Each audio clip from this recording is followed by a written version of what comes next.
Hello Health on LAE is presented by the Ochsner Health System, a nonprofit, academic, multi-specialty healthcare delivery system dedicated to patient care, research, and education. The Ochsner Health System includes 7 hospitals and more than 35 health centers located throughout Southeast Louisiana. Ochsner, healthcare with peace of mind. We call it our More Money to Spoil Our Grandkids plan. With a Humana Medicare Advantage health plan, we get tips on how to make our money go further. We even get a health, finance, and benefits statement called Smart Summary that helps us find even more ways to save. And we like more.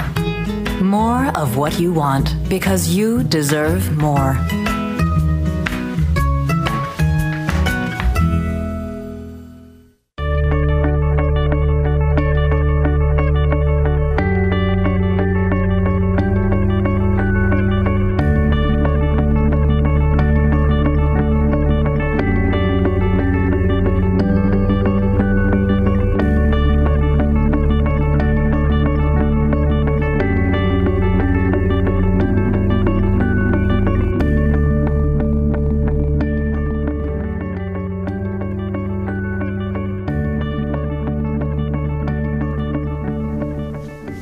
Hi, I'm Tom Bagwell, and welcome to Hello Health, a partnership with LAE, the Ochsner Health System, and Humana to bring Ochsner's Hello Health weekly education and information series to television.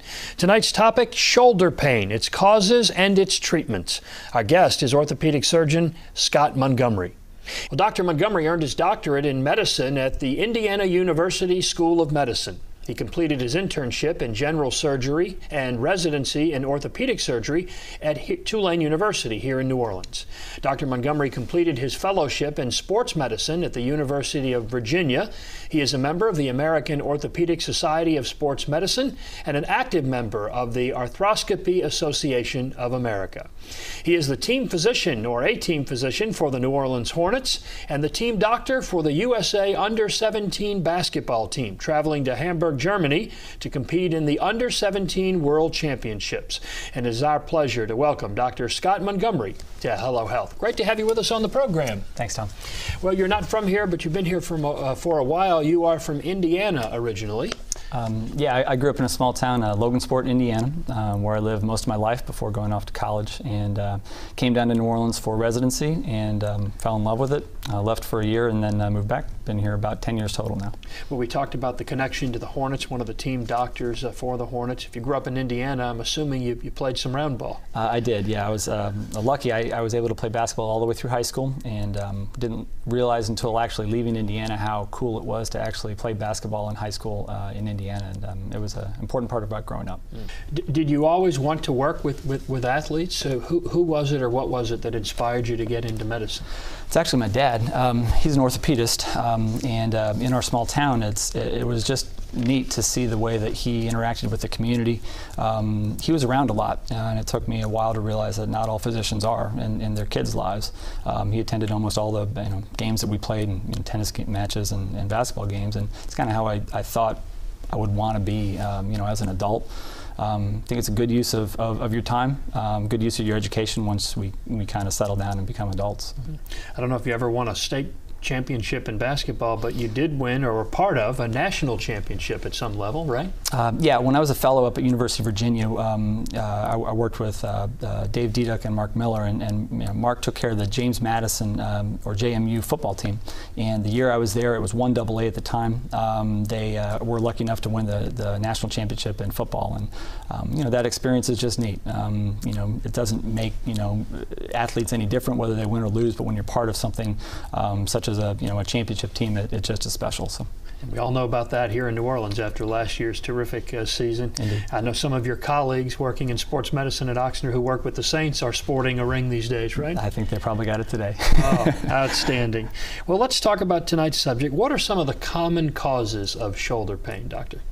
Well, shoulder pain can come, from a lot of different reasons. Some can be traumatic, some can be from overuse, some can actually just be attritional or just develop over time. The shoulder is a relatively complex joint, but it is a ball and socket joint centered and stabilized by a scapula or the shoulder blade that connects the trunk to the arm. There can be problems with any part of that process, whether it's shoulder blade problems with the labrum, the biceps tendon, or the other soft tissues such as the rotator cuff.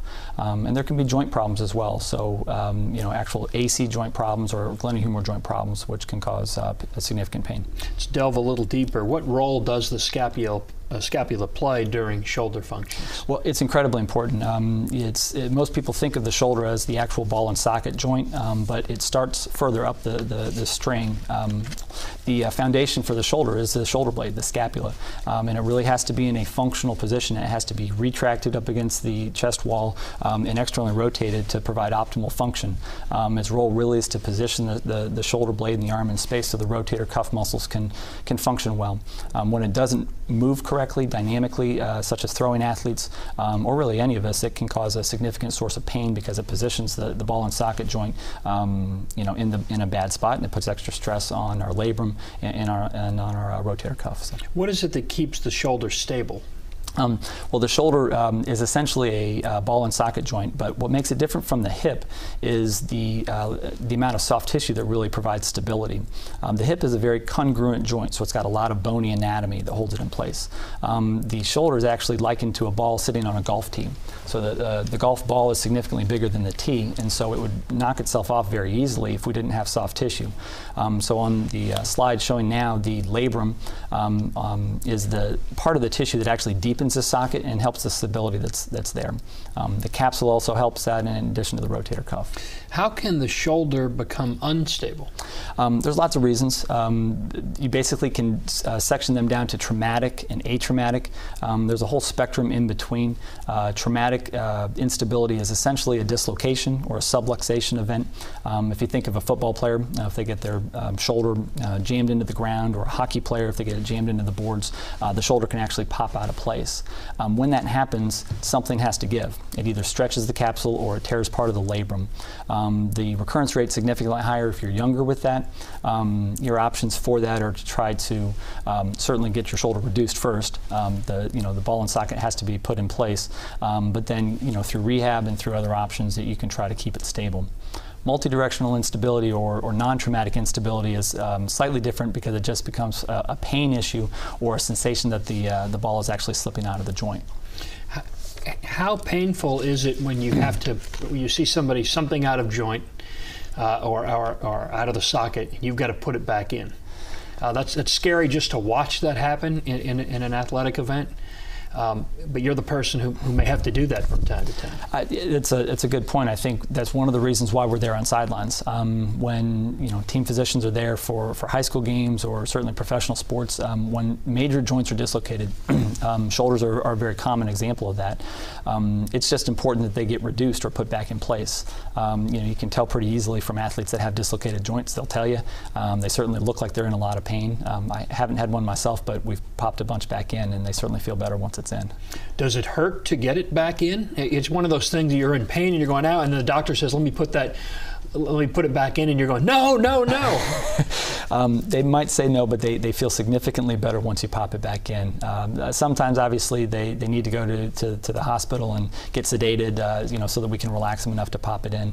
But we certainly have all had times when we've popped them back in, either on a sideline or in a locker room.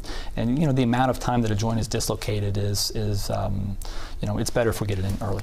All right. We unfortunately don't have any pictures or video of this operation. We will show you another one in just a moment. But what happens in an operation curing shoulder instability or repair there? Well, shoulder instability, as we talked a little, Tom, is essentially managed non-operatively first. First-time dislocators, we certainly try to get them so that they cannot need surgery. When recurrent instability happens, whether it's traumatic or atraumatic, and people can't do their jobs, they can't do the sports they love to do, they can't do their physical jobs that they need to do, that's when we could help them. Arthroscopy has come a long way, and we're able to do either labral repairs or plication sutures to essentially either tack back down a part of the labrum that's torn, or essentially shrink up or hem up part of the capsule. The video we were going to play would show essentially taking a loose capsule, folding it over in half with some sutures, typically based with some suture anchors down in the bone, that can reduce the capsular volume, that can help keep a shoulder in place. Very good. By the way, we'll try to get that video and put it on our website at WLAE.com in the Hello Health area, and try to make it available too on the Oxner website as well in the Hello Health area eventually. Well, if you follow sports, especially baseball, you hear about rotator cuff injuries all the time. What is the rotator cuff and how does it work? Rotator cuff is a very important structure in the shoulder. As we talked before, it's one of the soft tissue restraints. It helps keep the ball and socket joint reduced. It helps keeps it concentric, and as we go through a dynamic motion, it helps keeps it from rising up too high. In baseball pitchers, it's very important as a decelerator, and provides concavity compression for the joint. In all athletes, when a tear happens, whether it's a partial tear or some full thickness tear, it actually really hurts a lot, and so that's when people tend to come to us for options. Baseball coaches hear it all the time. Now more and more parents hear it about young people, and not just for many years it was don't throw a curveball at too early an age, and I certainly want to get your thoughts there, and I know there's some differing opinions actually, but just the amount. I have another friend of mine who's a physician who talked about just the number of pitches young boys and young girls who play baseball are throwing. Is that an issue as well, just the number of pitches? That's the issue, I think, Tom. I think there certainly are different things. There's an old adage of you shouldn't throw a curveball till you shave. The pitch count, I think what we found, and USA Baseball has done a great job of having very readily accessible pitch counts that we hope all the youth coaches look at and follow, just to protect their kids. We know that young shoulders that throw more pitches per day, more pitches per week, more innings per game, more innings per month, are just more prone for injury. So really rest and reducing pitch counts, reducing throwing, and just being mindful of a youth athlete's shoulder is very important preventative measures. And just a word of warning for Little League coaches. I mean, you think, I guess, officially registered at the playground is how many pitches you have thrown in the game, right? So somebody there's tracking pitches, and well, Billy's at 70 pitches, we better consider taking him out. Well, the fact is Billy warmed up before the game. So he may have thrown 30 to 40 pitches before the thing even started, and while that may not count in the scorebook, those are 40 throws that Billy's arm had to take that trauma, right? That's right, and there's a balance. Obviously we know that the people pitching in the major leagues didn't just start pitching late in life. They obviously developed themselves over time, and there are some developmental things that happen in the throwing shoulder that we do think are important to get to your maximal potential. However, I think that the bigger problem becomes overuse, especially overuse early, and so I think it's very tempting as a young athlete when you think you're invincible, and it's very tempting when you're a coach to keep your best players throwing and pitching.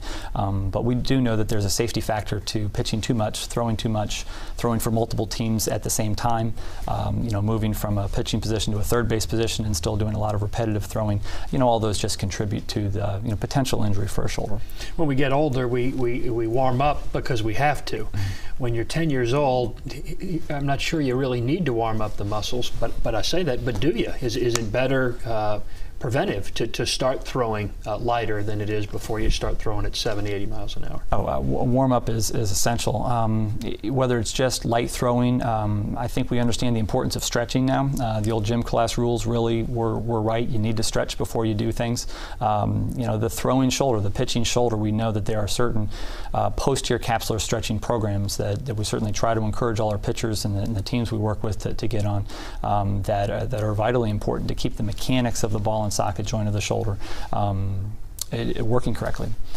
Can you give me one example of, our team used to warm up the same way every other team warmed up, the windmill on the arm. But as I look back at it, was I messing up my rotator cuff by maybe doing some of those things? And can you give me a stretch that any Little League coach or any young boy or girl watching who plays baseball could use to warm up properly? Well, stretching is all about motion. And certain planes of motion are very easy to do. The posterior capsule, we realize, is at risk for getting tight in the throwing shoulder. So basically the stretches that stretch out the posterior capsule are very important for anyone that's a throwing athlete, but probably most important for pitchers and people that throw at a high velocity over time. There's a stretch that's very easy to do called the sleeper stretch. Feel free to show me. It's a little easier to show you if I'm laying down on a table, but essentially if you lock your shoulder in this position when you're laying on your side, we call it a sleeper stretch because kids can do it when they're watching television or laying down on their bed. You essentially keep your body horizontal and you reach up with your non-dominant arm and pull until you actually get a pulling sensation on the back of your shoulder. You essentially lean in, and that combination of horizontal adduction, which is leaning your torso across you, and pulling it down like that does a nice stretching job for the posterior capsule. So essentially we tell people go right till it hurts, back off a little, count to 10, shake it out, try that a couple times. And not miss your favorite TV show all at the same time. We talked about a curveball. What's happening in the motion of a curveball, even a properly thrown one, in relation to the rotator cuff, and how do those injuries occur? There's complicated answers to exactly the torque that goes into the shoulder, but what we do know in general about throwing athletes, curveballs, fastballs in general, is you have to start with a good foundation. So what we really want young pitchers to do is have a good core strength, because that's the foundation of everything. Then it goes up to the scapula. The shoulder blade has to be in a good position for the rotator cuff to not see excessive stress. That position is in that retracted position as it goes through its motion. We then need a strong rotator cuff to prevent that shoulder from rotating in a bad way. It keeps that shoulder centered as it rotates around, and then we need proper mechanics as we go through. At the end of all that train is the elbow and the wrist and the actual motion that we use to throw a slider and a curveball, and certainly you have a lot of things that you have to develop and build upon before you really should even be trying to throw those. How do rotator cuff tears occur? Well, tears can occur in a lot of different ways. We certainly can see traumatic tears, when people are in athletics, some of our masters athletes or the rest of us that are trying to stay in shape can injure it while getting their shoulder in an awkward position. What we do know also is that the rotator cuff can be torn with small micro trauma, so we can have small tears by reaching up to get something off the top shelf, by putting our arm in space and feeling a small pain. Oftentimes we'll feel a pop in our shoulders if we have that, but not always. So sometimes we'll just have pain that doesn't seem to go away, and pain that wakes you up at night. What kind of test do you use to determine if someone has actually torn their rotator cuff? Well, if it's someone we're seeing in clinic, certainly history and physical goes a long way. When they talk about having pain, certain kind of positional pain, and then examination findings that will elicit some weakness. Beyond that, I think when we get to further imaging, MRIs have come a long way. What are we looking at here, doctor? This is an MRI. Okay. This has come a long way in our understanding of the rotator cuff, when it's injured, and really what's normal. What do you see? What's on the left and what's on the right? On the left is essentially both our MRI cuts. These are T2 cuts, which show us basically injury. The tendon that you can see on the left this is a coronal plane image, when the tendon is that small dark band between the bone at the top and the ball and socket joint below. That should go all the way across to that footprint or the very other dark point on that bone, and should be inserted there. That big white gap in between is the actual rotator cuff tear, which is obviously the cause of this patient's problem. What are the treatment options if I have a torn rotator cuff? Well, it depends. Certainly, there are always options to try to avoid surgery, and there are surgical options. Small, partial thickness tears, more bursitis type pain things can get certainly effectively treated with non-operative treatment, physical therapy, range of motion exercises, possibly some injections. Full thickness tears we know don't heal very well, just because of the mechanics of the rotator cuff. It acts essentially like a rubber band. The muscle belly pulls the tendon back, and it's not in the right spot, which is when we talk about surgical options such as fixing it. Let's take people into the operating room. You should be okay watching this. Sometimes I'll have to warn people, but on this one probably not. But take us into the operating room. This is repairing a rotator cuff. Yeah, I think we've got a video clip from an arthroscopy, which is the use of a small camera through small poke hole incisions that we use in the shoulder. It allows us to see very well. This is coming in from the back of the shoulder or a posterior portal. What we're looking at below is that footprint of the humerus. The greater tuberosity is where these rotator cuff tendons insert. What's above the white structure there is actually the rotator cuff tendon.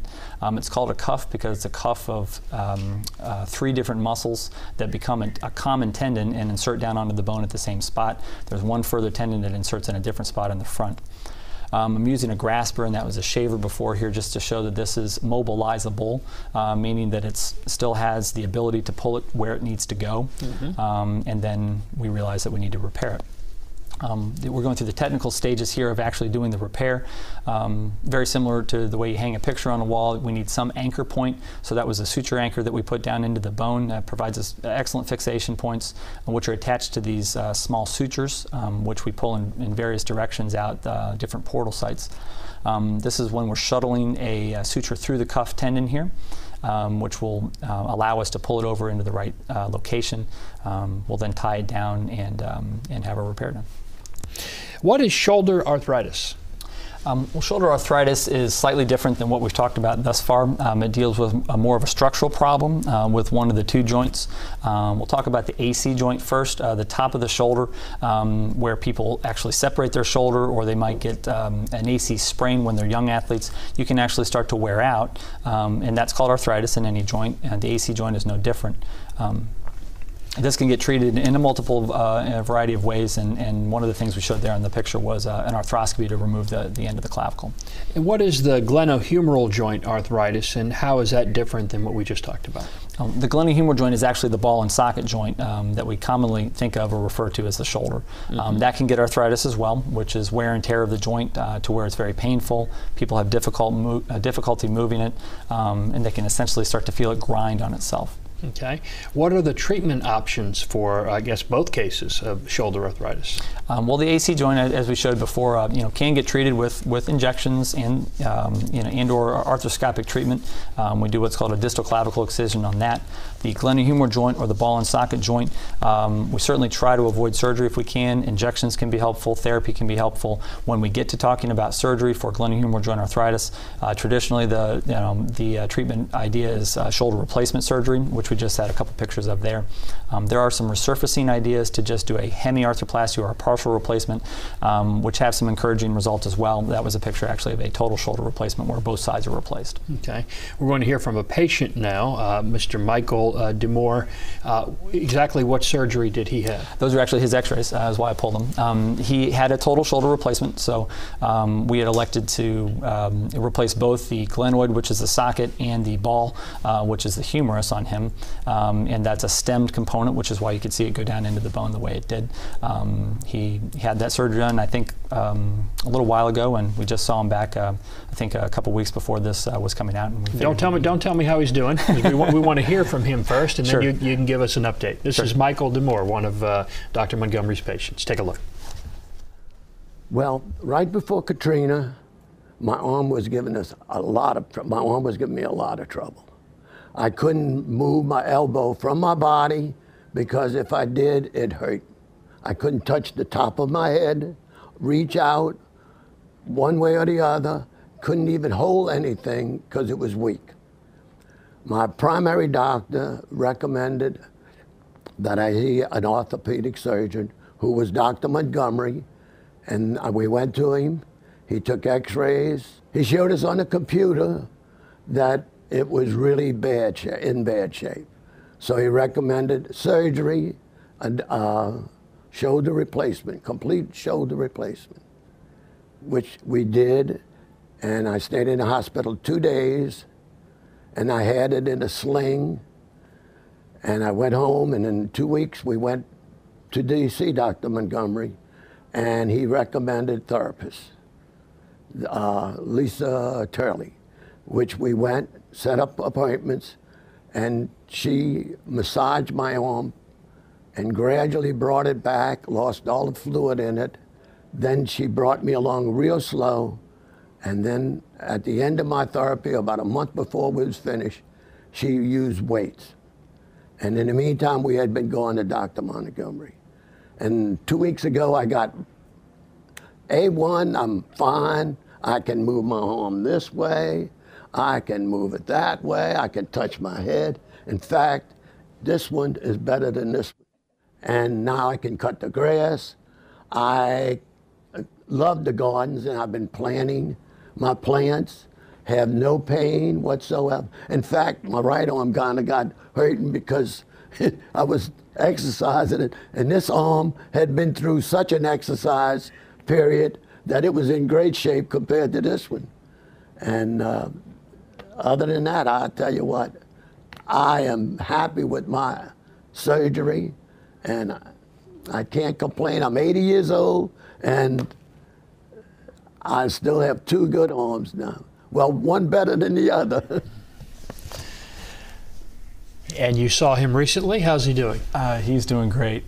Just thank you, Michael, if you're watching, for doing that. You're a good sport.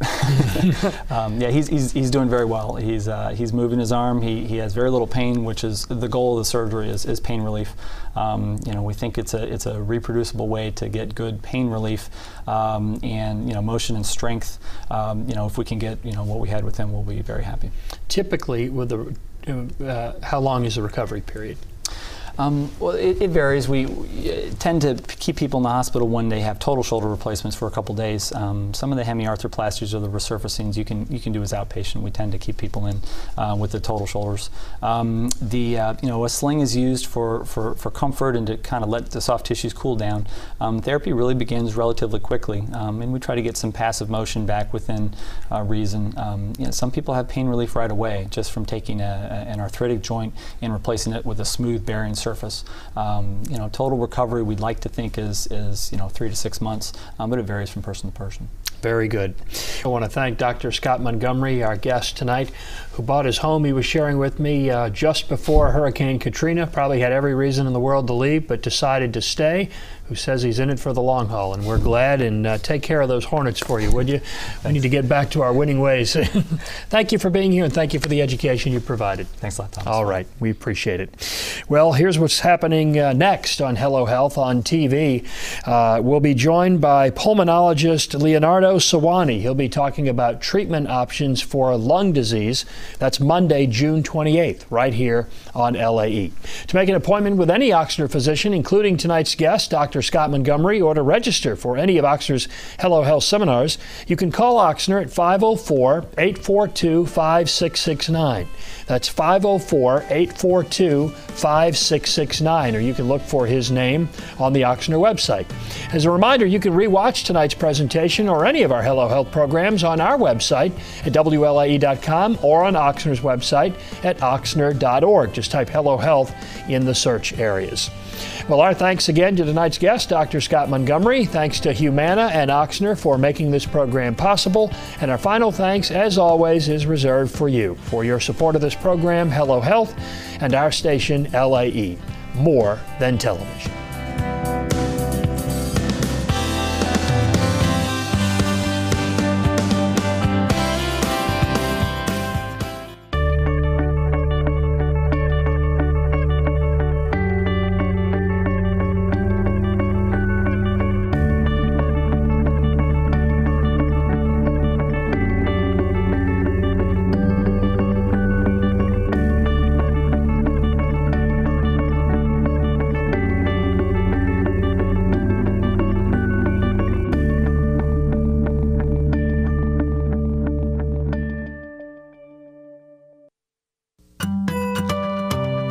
Health on LAE has been presented by the Ochsner Health System. 600 physicians in 80 medical specialties working with a team of more than 10,000 employees to provide nationally recognized health care across Southeast Louisiana. Ochsner, health care with peace of mind. I call it my one less thing to worry about plan. With a Humana Medicare Advantage health plan, I get more clear information about my options with 24-hour access to my Humana, my secure website, and I can get help every step of the way from a Humana Market Point representative. More of what you want, because you deserve more.